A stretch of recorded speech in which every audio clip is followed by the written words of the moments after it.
Pluie dans les cheveux, une pièce de Tarjei Vesus. C'est la fête du printemps. Tous les jeunes adolescents sont réunis à l'occasion d'un bal et à un moment donné de cette soirée, Valborg quitte le bal parce qu'elle vient de danser avec Per, un autre personnage.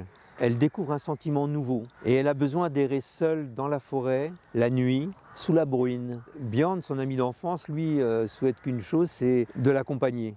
Valborg va dans cette nature et elle découvre ensuite Sis, qui est cet être mystérieux, onirique, qui elle attend sous un sapin toute la nuit un autre être mystérieux.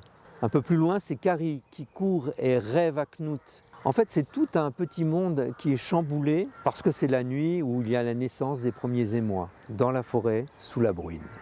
Pluie dans les cheveux, c'est une pièce inédite de Tarjei Vesus. Tarjei Vesus, grand auteur, immense auteur de l'ineffable du XXe, auteur norvégien.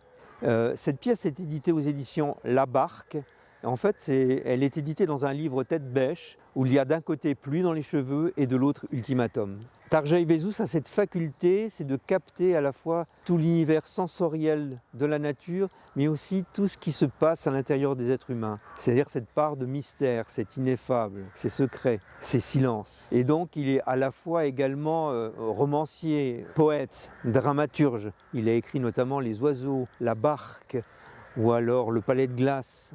Voilà, des œuvres qui ont pu être montées notamment en partie par Claude Régis. Pluie dans les cheveux, c'est une œuvre qui parle de la naissance des sentiments amoureux, de cette période poétique fulgurante qu'est l'adolescence. Et j'ai été vraiment touché par cela parce que je crois que ça nous renvoie chacune et chacun à cette période de trouble qui est quelquefois compliquée mais qui est en même temps magnifique. C'est cette écriture qui est à la fois d'une grande simplicité, mais c'est un véritable millefeuille parce qu'il y a une mise en abîme de tous les émois, il y a une complexité qui naît de cette simplicité.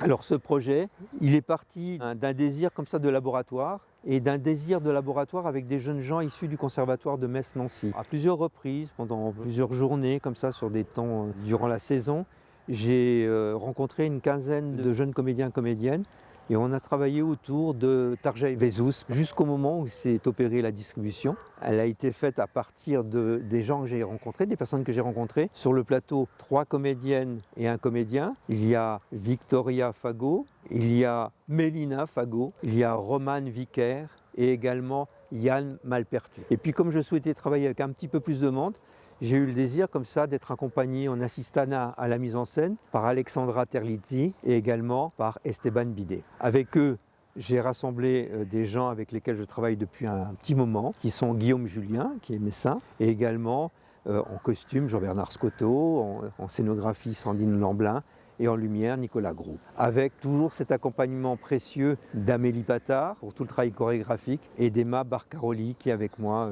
qui a un regard comme ça aussi de collaboration artistique. Et donc du coup il y a aussi ce désir d'avoir 2 formes, une forme plateau, donc sur le grand plateau de l'espace Bernard-Marie Coltès, mais également une forme nature qui va naître un peu plus tard avec une forme itinérante au milieu de la nature parce que ce texte le permet.